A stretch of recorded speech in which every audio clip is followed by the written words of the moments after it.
Então, só, Maria, queria também agradecer aí a presença de todos, né?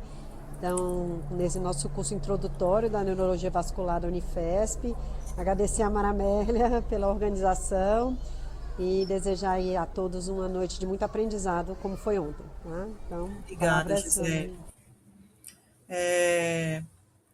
Boa noite, pessoal. Então, hoje o programa sofreu uma pequena mudança. Então, eu vou apresentar a parte de antitrombóticos e prevenção secundária do AVC isquêmico fora da fase aguda e alguma coisa de fase aguda agora, na primeira sessão. Depois a gente vai ter uma aula sobre reperfusão, parte 2, trombectomia mecânica no AVC agudo isquêmico, e depois uma aula sobre AVC hemorrágico e manejo do AVC hemorrágico. Então, eu tentei enxugar ao máximo essa apresentação sobre antitrombóticos. Provavelmente vou pular alguns slides e vou tentar ser bem objetiva para a gente ter tempo de responder perguntas. Então, novamente, eu peço que vocês coloquem as suas perguntas no chat para a gente ir respondendo à medida que a apresentação vai fluindo. E a gente vai fazer uma breve revisão sobre a classificação etiológica, os princípios de prevenção secundária e o escopo dessa aula é apresentar para vocês os principais estudos clínicos, os estudos clínicos referência na área de prevenção secundária em AVC isquêmico, a nossa subespecialidade, tá? Então, eu queria começar a nossa aula com um caso que a gente costuma ver na prática, doença cerebrovascular super comum, principalmente quem faz neurohospitalismo. Esse é um caso bem emblemático, 48 anos, masculino, cheio de fatores de risco cardiovascular, diabético, hipertenso, mas estava muito bem controlado, muito bem tratado, dislipidemia, não tinha evento cardiovascular, mas era um paciente com um bom nível socioeconômico e que tinha acesso a todos esses tratamentos. Ascendência japonesa, coloquei aqui, porque a gente sabe que essa população ela tem alguma coisa de fator de risco vascular, e esse paciente ele teve um AVC leve, minor, lacunar, 8 dias antes da apresentação, segunda apresentação no hospital. Ele teve o AVC inicial, internou. Em 3 dias ele saiu com dupla antiagregação plaquetária. E depois dos 11 dias do primeiro AVC, ele tem uma piora neurológica, o mesmo sintoma, um sintoma motor sensitivo no hemicorpo à esquerda, e aí ele reinterna no mesmo hospital do primeiro evento.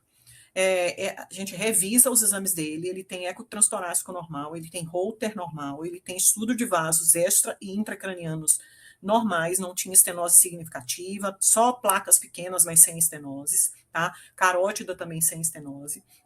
Ele refaz a ressonância do AVC1 era igualzinha a essa segunda, tá? Então ele tinha essa lesão aqui, com características de doença lacunar mesmo, uma oclusão de lentícula estriada distal, aqui periventricular direita, tá? E ele fica dentro da segunda internação flutuando com o NAE de hora melhor a pior às custas de um quadro motor. E aí, com DAPT otimizado, com o resto do tratamento otimizado numa fase aguda do AVC, o que é que a gente faz para esse paciente, né?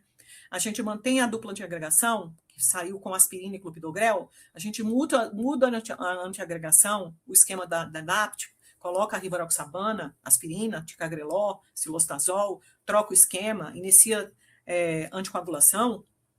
Então, isso pode acontecer, isso acontece com uma relativa frequência, tá? E a gente vai falar hoje sobre algumas coisas para a gente poder ter um repertório para saber o que fazer com esse tipo de paciente, tá? Primeira coisa é essa, prevenção secundária do AVC isquêmico é diretamente relacionado à causa do AVC isquêmico, e a gente sabe que existem várias inúmeras causas. Então, esse gráfico é um gráfico que é adaptado da última diretriz de prevenção secundária do AVC isquêmico da American Heart. Então, ele mostra a frequência das principais causas de AVC segundo a classificação TOAST. Então, vejam que átero de grande artéria 20%, cardioembolia em torno de 20%, doença de pequeno vaso em torno de 25%. Uma boa parte desses pacientes você investiga e não acha a etiologia, e outras causas menos frequentes, dissecção arterial, relacionada a FOP, Web, doença hematológica e etc.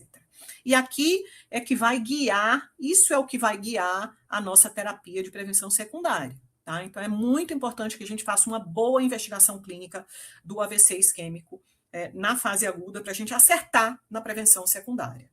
Tá? Mesmo documento, mesmo a diretriz americana, ela fala também diferentes formas de você classificar, então a gente sabe que existe esse conceito do AVC lacunar e do não lacunar, do AVC cardioembólico e do não cardioembólico, tá? E as suas diferentes frequências, e o AVC criptogênico, dentro dessa guarda-chuva do criptogênico, o AVC ESOS e o AVC não ESOS. Tá? Então, todos esses conceitos são importantes a gente saber as definições para a gente tentar acertar no tratamento da prevenção secundária. Essa é a classificação TOST, classificação TOST hoje, apesar de ser muito antiga, datada da década de 80, ela ainda é muito utilizada, porque é uma classificação muito fácil de ser feita, ela tem esses 5 grandes subtipos, tá? Exemplos, né? Doença de carotídea com aterosclerose acima de 50%, doença intracraniana, a doença lacunar propriamente dita. Então, hoje a gente sabe que tem conceito de doença de pequenas artérias, ressonância e tomografia com muita doença de pequena artéria, muita doença de microangiopatia.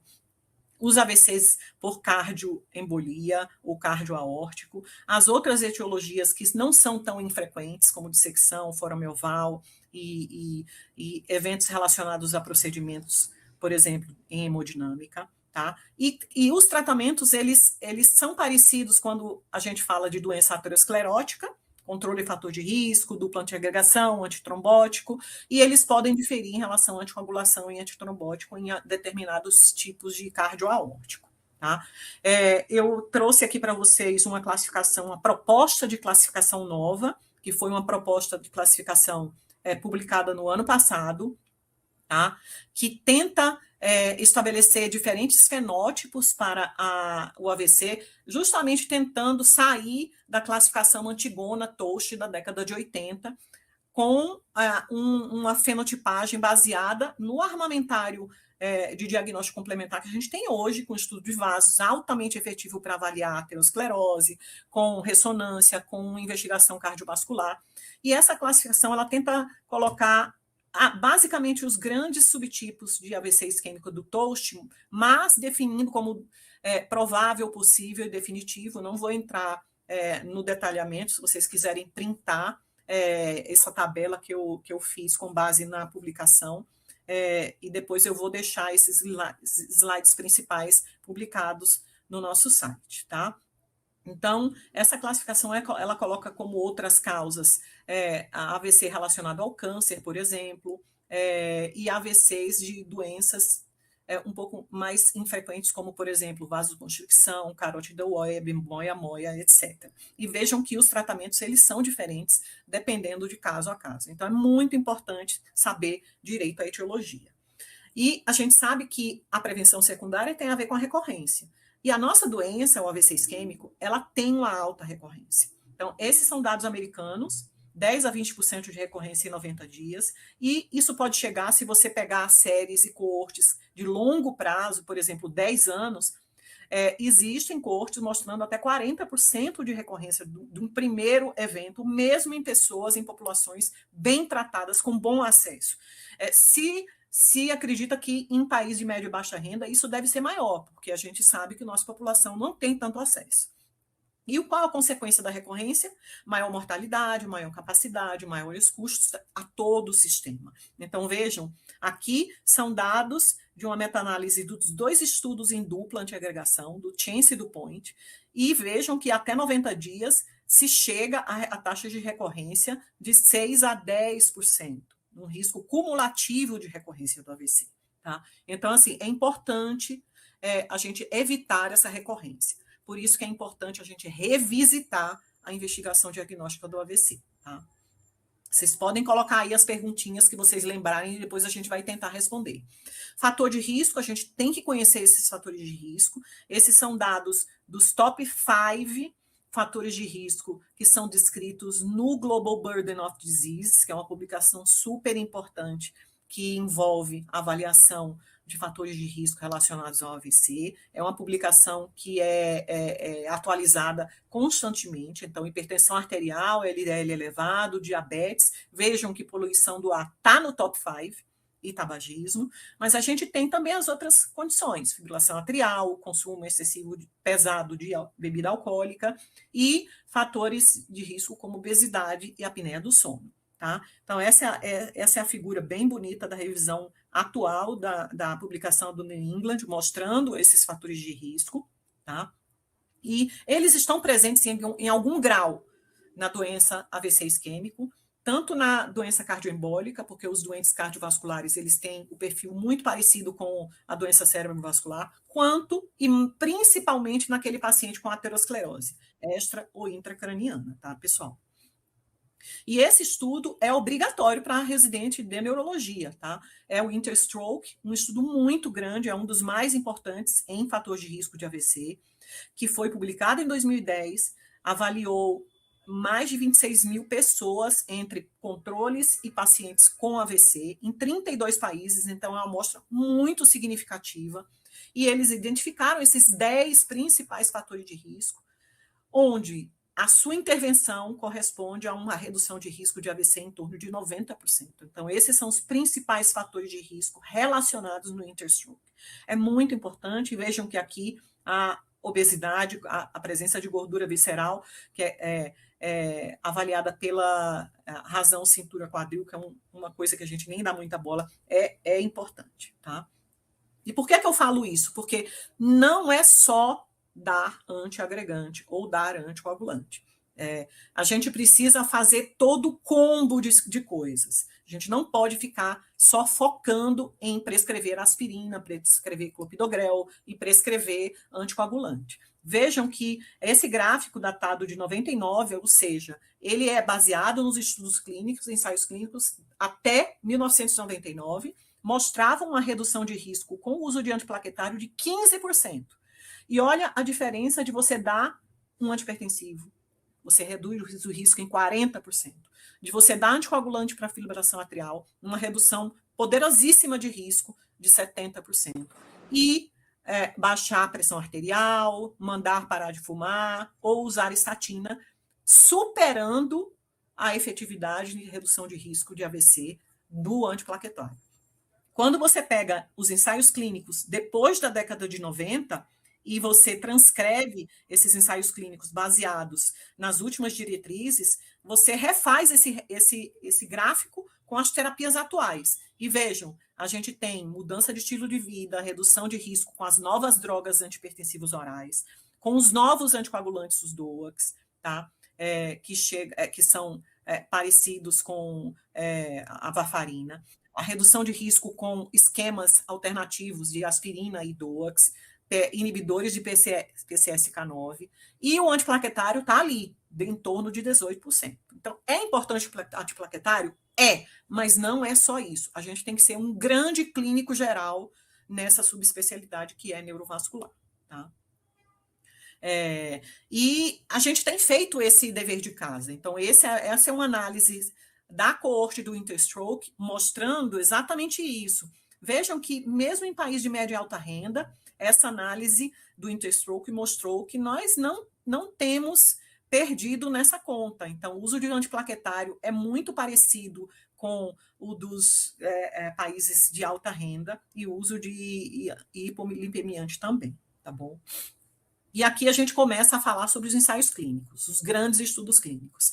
Esse é um diagrama de uma publicação de 2008. E aqui a gente consegue ver os grandes estudos clínicos com um N muito grande de pacientes, comparando a aspirina naquela época.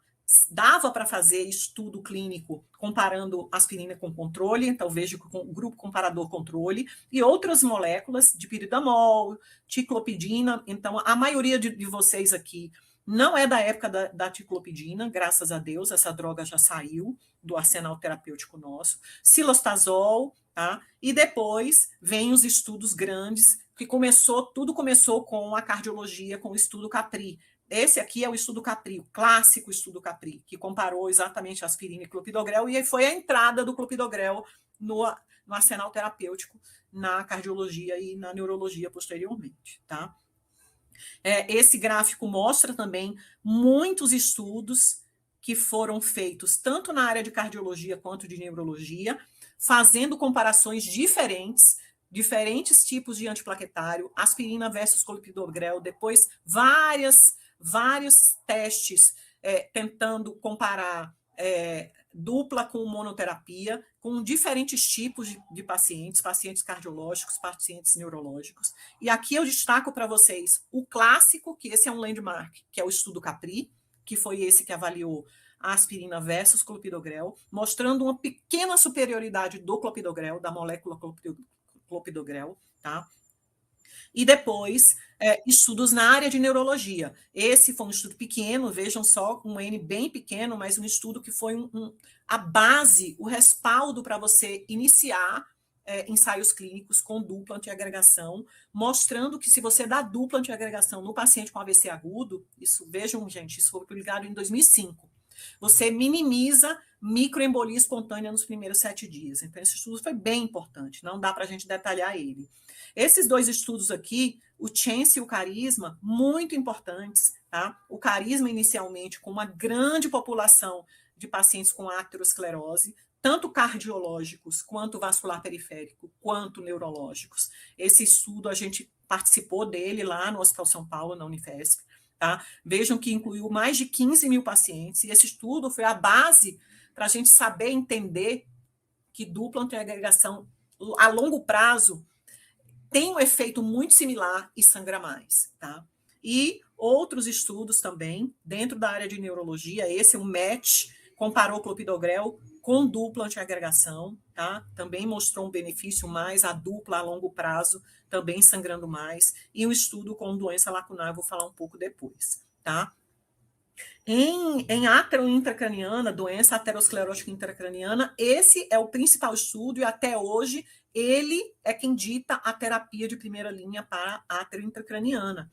O estudo que comparou AS clopidogrel 90 dias versus a mesma terapia e angioplastia, e foi interrompido porque o braço endovascular foi muito ruim, e até hoje essa é a terapia referendada em diretrizes para a doença aterosclerótica intracraniana. Você dá a dupla nos primeiros 90 dias e depois você deixa a monoterapia. Tá? Esse é um estudo muito importante, um estudo chinês, foi o primeiro estudo avaliando AIT alto risco e AVC leve com dupla antiagregação versus monoterapia, um estudo bastante positivo, muita gente ficou cética na ocasião, isso, vejam, na década de 2000, foi em 2013 publicado, publicação no New England, mostrando que é benéfico você dar na fase aguda do AVC dupla com clopidogrel e AS, e isso minimiza a chance de desfecho, tá?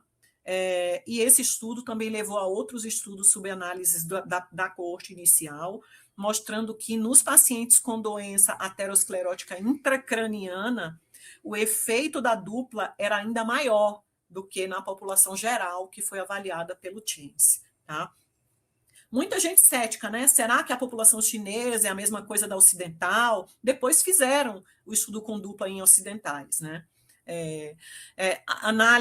Meta-análises de vários estudos avaliando a dupla antiagregação na fase aguda, e aqui vejam só, 2013, mostrando que realmente você dá dupla na fase aguda do AVC isquêmico, reduz o risco de AVC, assim, consideravelmente, 31% de redução de risco, vejam aqui, ó, a variável risco, razão de risco de 69,69 significa uma redução de risco de AVC em 31%, né? E o risco combinado de evento, AVC, AIT, doença coronariana e morte, em torno de 29%, sem um grande problema em relação a sangramento maior quando você usa dupla comparado com mono. Isso aqui é a base para hoje a gente saber que na fase aguda do AVC, no AIT leve, no AIT de alto risco e no AVC leve, você tem que dar dupla nesses pacientes, comparando com monoterapia, tá? Então, aqui o desfecho AVC, realmente você vê que, juntando todos esses estudos que compararam mono com dupla na fase aguda, favorece realmente a dupla antiagregação plaquetária, tá?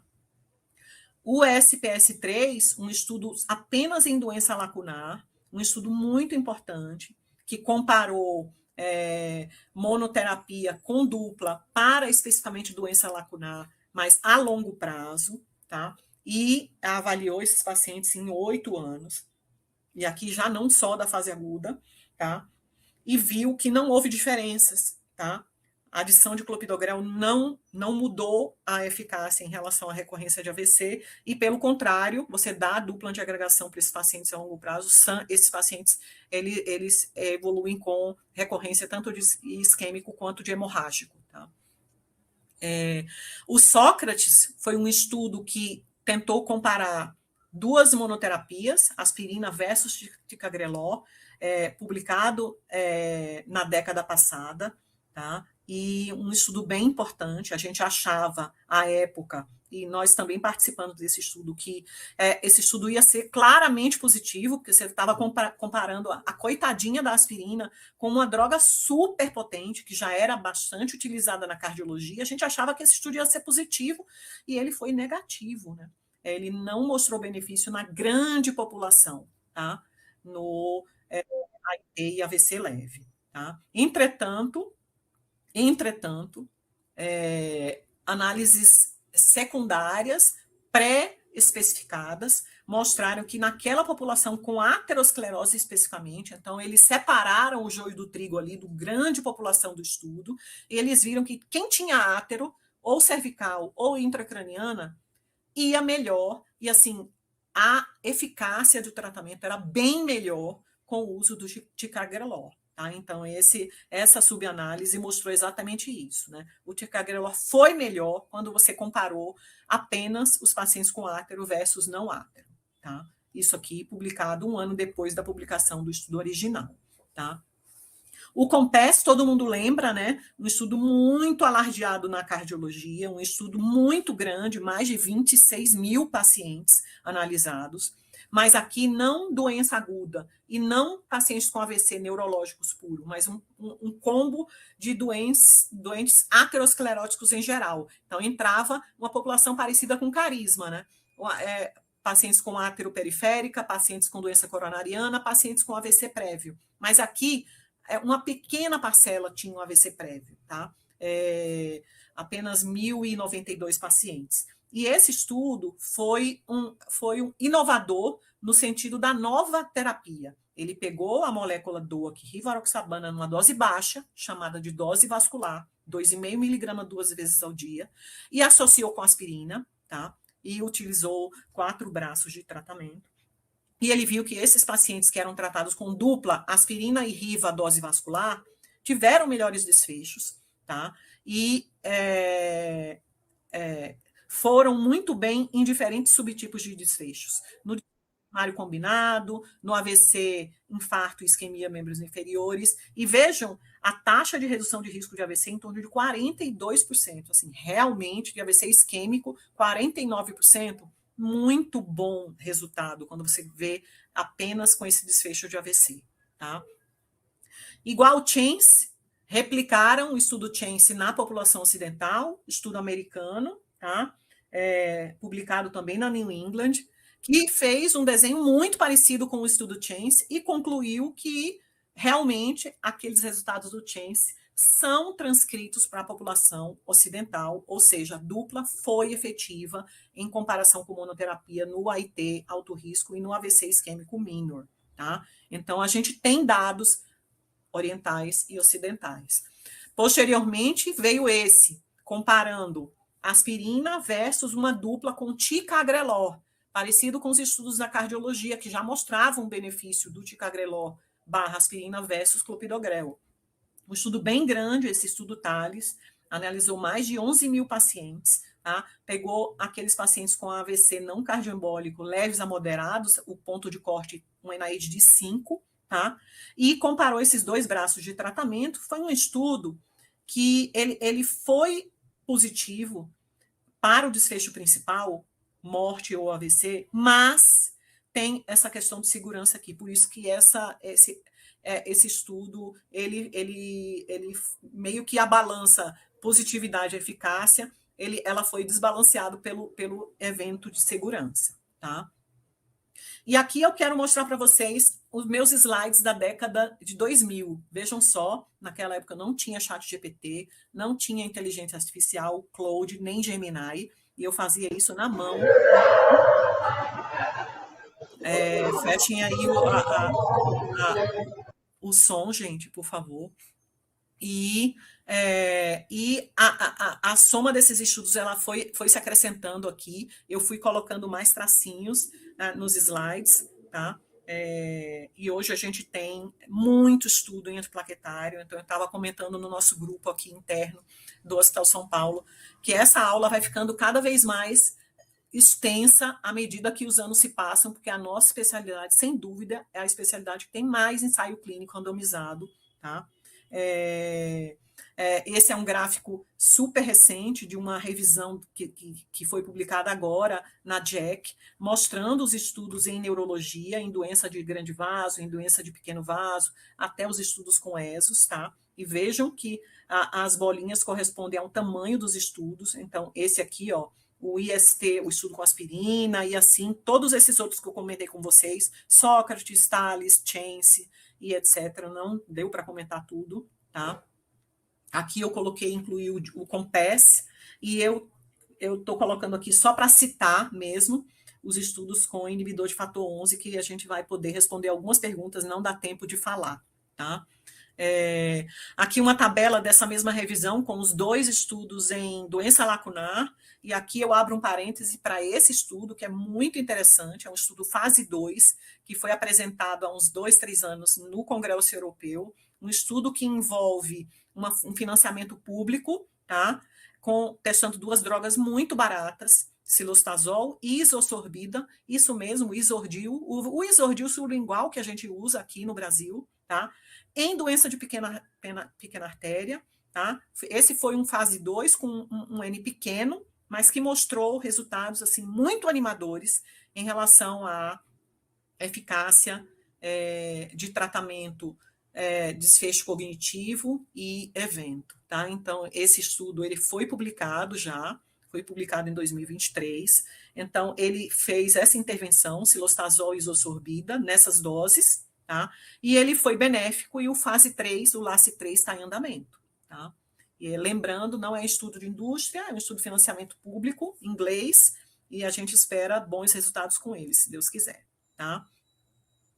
E o nosso dilema hoje é esse, a aterotrombose, como é que a gente previne evento sem um efeito de segurança, sem sangramento, tá? Então, eu fiz esse gráfico com a inteligência artificial, mostrando que a gente precisa encontrar esse ponto de equilíbrio, que o americano chama de sweet spot, que é prevenir o evento átero, uma boa prevenção, evitando recorrência desses pacientes e tentando aumentar a eficácia de tratamento daquele gráfico que eu mostrei para vocês, que a gente só tem uma redução de risco de 15% até 20% com o antiplaquetário isoladamente, evitando eventos hemorrágicos, tá? E aqui eu vou pular os slides com o fator 11, não vou falar sobre o fator 11, mas a gente está disposto a responder as perguntas de vocês, só comentar com vocês que atualmente realmente é uma molécula, são várias moléculas testadas em vários diferentes cenários, então vejam, em artroplastia de quadril, em doença renal crônica, em fibrilação atrial, em neoplasia, então é uma molécula testada com população com neoplasia, estudos, ensaios clínicos com AVC e com doença cardiovascular, alguns deles já publicados, tá? E outros em andamento, tá bom? Então, assim, isso aqui eu acho que é a principal perspectiva de futuro nesse tópico de plaquetário / anticoagulante, tá bom? Não sei se tem alguma pergunta interessante aí da plateia para ser respondida, pessoal. Alguém quer fazer alguma pergunta? Ingrid Vanzileu, boa noite, querida. Um paciente jovem com recidiva em menos de 1 ano de um AVC temporal direito, mesmo usando DAPT, mas estava usando o DAPT há 1 ano, Ingrid? Responda aí para a gente. Durante a investigação, mantém uma estenose intracraniana. Sim, então era uma átero intracraniana com DAPT por 1 ano. Primeiro erro aí, né? DAPT você não deixa 1 ano em átero intracraniana. Manteria um DAPT, modificaria um antiplaquetário, daria um antiplaquetário e anticoagulante. Então, aqui, Ingrid, chegou errado para você assim, né? Porque átero intracraniano, primeiro, não deixa DAPT 1 ano, tá? Em geral, é apenas 90 dias, tá? Mas aí você tem que ver todo o resto do controle de fator de risco, cardiovascular, estatina, diabetes, etc. E ver se essa recidiva foi realmente no mesmo local, na mesma artéria estenosada, tá?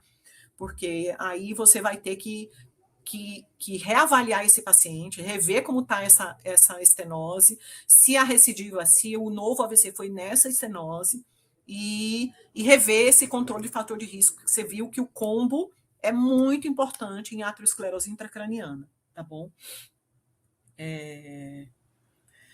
Boa noite, doutora Maramélia. Na prática, quando você opta por AS celostazol para átero intracraniana? Então, eu coloquei um slidezinho desses aqui para vocês, tá? Vão fazendo perguntas aí, gente. Vocês não sabem de tudo isso, não, hein? Olha, essas são as diretrizes, são as principais diretrizes seguidas no mundo hoje, tá bom? Então, diretriz europeia fala em usar dupla antiagregação apenas para AVC de minor e AIT de alto risco na fase aguda, tá? Não é recomendado o uso de dupla antiagregação, então vejam que aqui a recomendação europeia fala que não deve ser utilizada pelo risco de sangramento, tá bom? E a recomendação americana, ela fala em cenários diferentes, e essa última, que foi publicada em 2021, ainda não foi atualizada, ela comenta sobre esse regime que você pergunta aí, cilostazol e aspirina a longo prazo para aterosclerose de grande artéria. Então, vejam que é uma recomendação 2B, com dados limitados, mas há uma recomendação já 2B na diretriz americana, para o esquema cilostazol e AS. Há um racional, é razoável você também fazer a combinação AS-ticagrelor em 30 dias para átero de grande artéria, isso é uma recomendação americana, tá, gente? Ou AS-ticagrelor em AVC não cardioembólico nos primeiros 30 dias. Mas a longo prazo, o que a gente tem de literatura hoje é tentar outros regimes como cilostazol, como rivaroxabana dose vascular, tá? Ou até trocar e deixar ticagrelor se o paciente tiver átero, tá? Então, o que se sabe é que acima de 90 dias, vejam que a diretriz americana é muito clara, viu, Ingrid?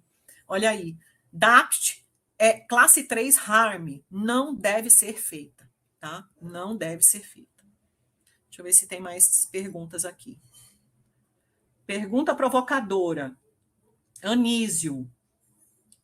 AVC cardioembólico recente, não sendo possível iniciar anticoagulação. Em geral, fazemos ponte com a AS, mas sabemos que a AS não previne recorrência e aumenta o risco de sangramento. Dá para deixar sem ponte até iniciar a anticoagulação? Se você ainda não pôde começar a anticoagulação, você deixa mono antiagregante plaquetário, tá? Agora a pergunta é, por que não dá para iniciar a anticoagulação? Então, responda aí, tá? Daniel, doutora, houve uma discussão numa reunião que eu participei sobre angioplastia com balão e uso de tirofibana em átero intracraniana.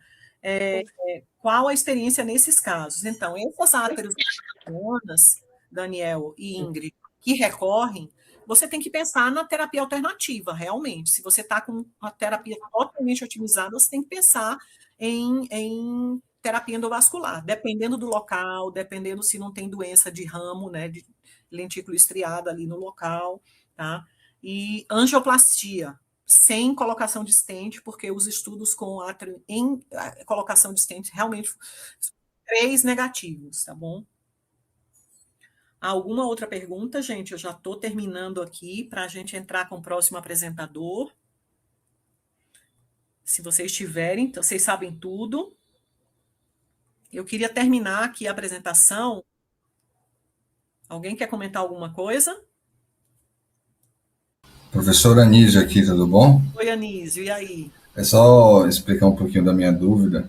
A questão o cenário é o seguinte, professor, antes de a gente poder iniciar a anticoagulação, por questão de tempo, seja da área do AVC. Normalmente é antiagregante, Anísio. Pois é, Monoterapia, se for uma área grande, e se for AVC leve, dupla antiagregação. mas Lembrando que essa coisa de dupla antiagregar, aí ter alto risco barra AVC minor, nem todo mundo cumpre exatamente. A vida real é diferente. Muita gente expande essa terapia de dupla antiagregação até para AVC maior, mas por definição, por diretrizes e recomendações, o que é preconizado é o AVCI leve, né? Leve. a provocação dele é o seguinte, que a gente sabe que o AS não é totalmente isento de risco, e como o mecanismo é embolia cardíaca, o AS na prática não evitaria essa recorrência, Você né? tem que responder para esses cardiologistas que provocam você que hoje, cada vez mais, a gente está antecipando a entrada da anticoagulação nos AVCs, porque existem estudos que nos dão respaldo para iniciar com 2, 3, 4 dias a anticoagulação,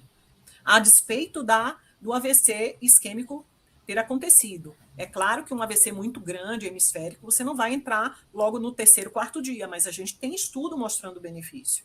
E segurança para você entrar com um anticoagulante mais precoce do que há 10, 15 anos atrás, tá? Então, aquela história de você só iniciar a anticoagulação com 14 dias, você fala para esse seu amigo cardiologista, meu filho, você não está lendo os estudos em neurovascular, não. Não é assim mais, não, tá?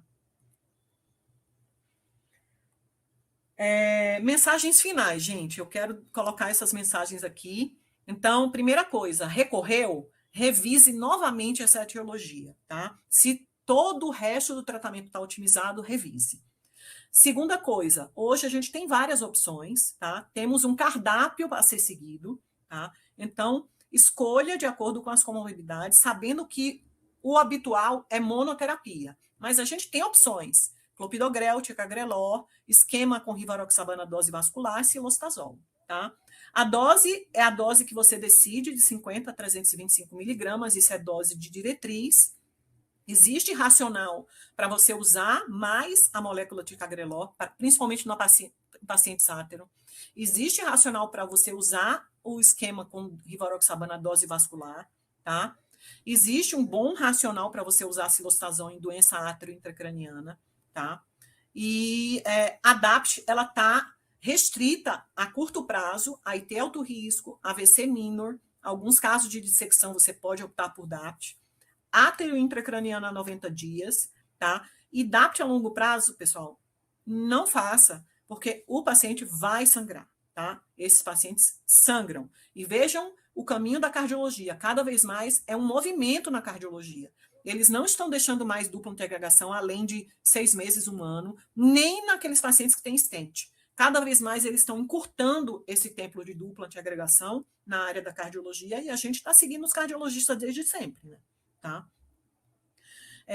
Existem essas perspectivas das novas moléculas do fator 11, então a gente vai ter aí ao longo do ano, no nosso fellowship, boas apresentações sobre isso. A gente tem a investigadora principal desse estudo no Brasil, que foi o Oceanic Stroke, que é a doutora Gisele Sampaio, envolvida com o comitê diretivo desse estudo, e realmente isso é uma boa perspectiva para a gente da neurologia vascular, tá?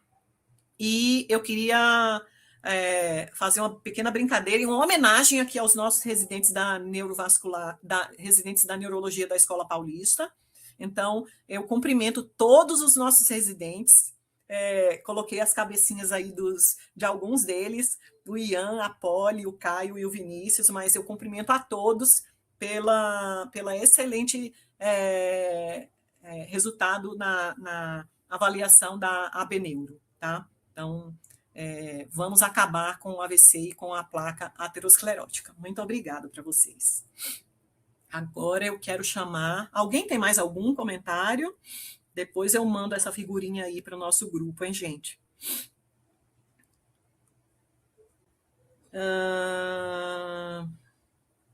Doutora, no caso de etiologia cardioembólica, ainda tem benefício do AS antes da anticoagulação? Claro. Então, esses cardioembólicos que ficam na fase aguda dentro do hospital, até você iniciar a anticoagulação, você tem que deixar aspirina, tá? Ok? Totalmente indicado, tá bom?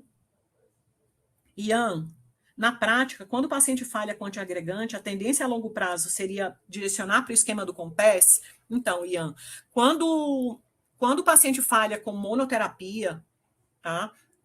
Na doença lacunar, o SPS3 mostrou que não tem racional para você trocar o antiagregante, mas na prática você pode ter o seu julgamento clínico e trocar o esquema antiagregante, tá? Fazendo um outro esquema. Mas, em geral, você tem que ver todo o combo de fatores de risco, tá? Júnia, como tem feito quando não fica claro se a placa intracraniana ou um trombo evanescente? Faz ADAPT? Isso é uma questão de neuroimagem, tá, Júnia? Então, assim, se aquela estenose intracraniana é uma estenose PC intracraniana, placa átero intracraniana, ou se é um trombo com recanalização parcial, o que vai te ajudar aí é o armamentário de neuroimagem, principalmente de neuroimagem de estudo de vaso e, se você tiver disponível, estudo de parede. Ou então, se você não tem disponível estudo de parede na sua região, no seu hospital, no seu serviço, fazer neuroimagem seriada e verificar se aquela estenose vai melhorar ao longo do tempo. Aí você tem um dado a mais para lembrar e fazer esse diagnóstico diferencial na tua pergunta. Ivone, teu som está ligando e desligando. Tome cuidado. É isso.